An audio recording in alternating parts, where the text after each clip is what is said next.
Good day and welcome to the Phono Cave once again. Well, what we have in front of us here looks like a generic, tabletop gramophone.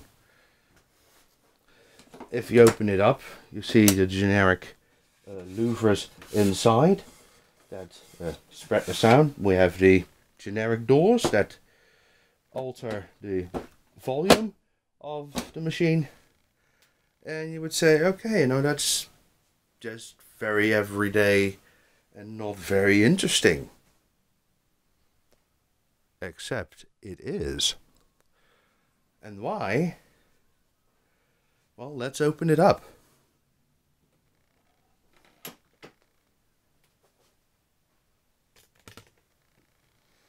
It's a very early HMV tabletop gramophone. In fact, it's the number 6 HMV gramophone from 1913, and it's, as far as I can see, the very first tabletop with doors and lid, because before this time you would have hornless machines with an interior horn but no lid. Currently this machine has, well, it hasn't any life in it. One of the springs is broken, so there's definitely going to be a part 2 of this video. But the interesting thing is that this is a machine that was pretty much murdered by World War One. Because as soon, these machines were made from about 1913 to 1915. And then never again. This model and the Model 6, and the other model that was also out there at around the same time, the number 8, were models that disappeared in World War One. They stopped being made. And therefore, these two models are very rare. This Model 6 has, of which only 20,000 machines left the production line. Only 20,000. Now compare that to some exterior horn Victors, and we're talking several 100,000 machines.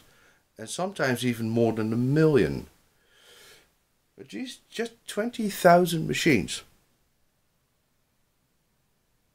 And there's 100+ year difference between leaving the factory and ending up on this table. Now, how many machines would be left of that? 20%? 10%? We don't know. So it's an extremely rare machine. The strange thing about the line of these two machines, the 8 and the 6, is that nothing is standard. With this particular machine, the needle box is in the rear. But I also seen it with the same production line. I've seen it in the front, or on the side, or on the other side. I think, as a customer, you could say, yeah, I don't want it there. I don't. It's too far in the back. I would like it here. That's much better for me. And they did it. I don't like this speed dial over here. I want it over there.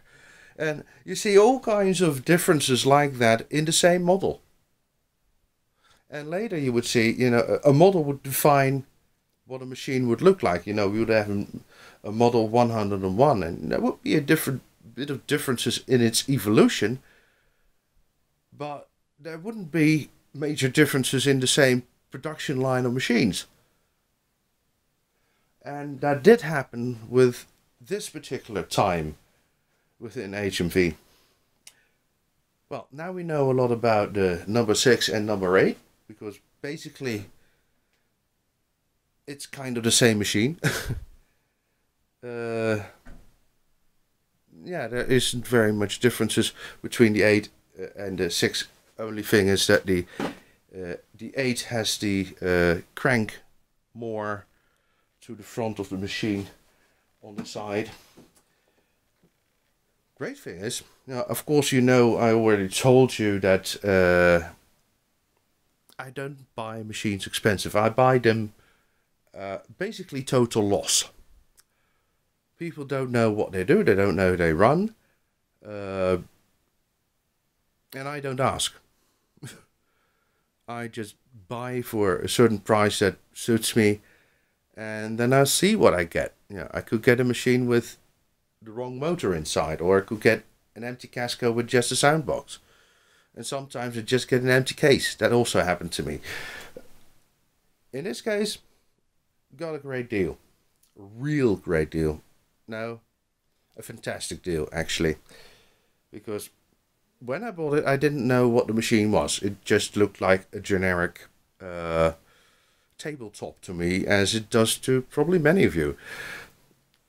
Well, first I found out that it was the number 6. Then I saw all of the extras that came with it. Fiber needle cutter. With the original fiber needles. Absolutely full. Pretty much never used. Then the HMV Vesta box needle tin. Why are they called Vesta box needle tins? Because if you look on the back, I think that's it, yeah. You see those lines? That's where you would rub a Vesta. And a Vesta is basically a match. So, when your needles would be gone, you could use this thing as a matchbox. The only thing is, most of them that we find have been used as matchboxes, and they're absolutely filthy. Most of them that I've seen. Now, these needle tins, they're very expensive. Not only that, the original needles are still inside. So, that too. Then some sort of holder that came with it, with a backing. It wouldn't fit on the spindle, no. It has some cactus needles on top, which are interesting. We have a cork, and I can tell you what the cork is for. It's to prevent stuff like that.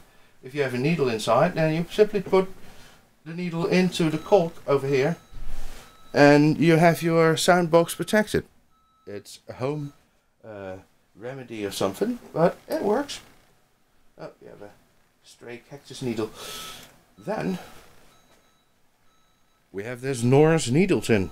Well, look up that. Again, pretty rare, pretty expensive. So, all in all,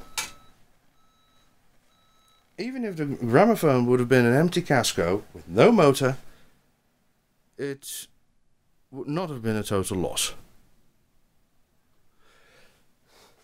Also, the original exhibition soundbox was with it, but not on it.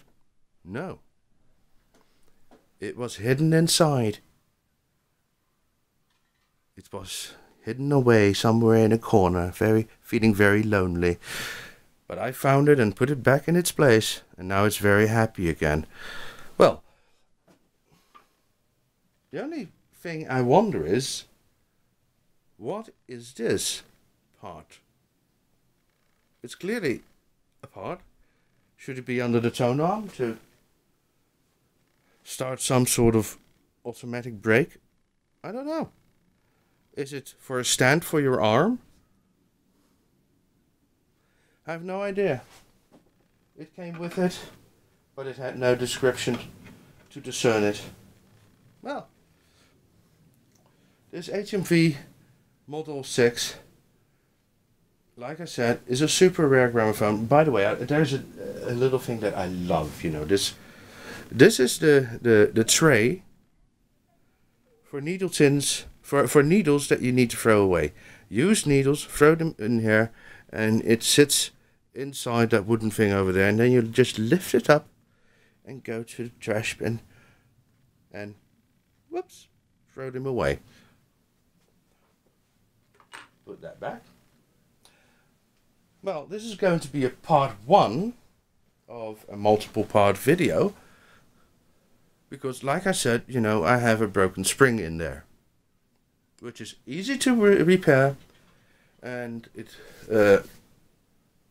to what the machine has cost, which I'm going to betray to you anyway, is the machine cost 40 euros. It didn't run, and I didn't look inside. So I bought it as a case, a machine that didn't run. I didn't know it was a special machine. I found out when I got home. That's the surprises if you buy total loss things. The total value of extras, including the hidden exhibition soundbox, and the fiber needles, and the needle cutter, and the Vesta needle tin box, and the Norris picture box, is about 300 euros. So I didn't do very bad on that one. So I'm very happy with it. I'm going to have that spring repaired in some time from now, and you will see this machine playing in another part. Well, I hope you liked it. Let's subscribe and like, and don't forget to click the bell icon to be notified if I do anything else in the future. And, well, goodbye.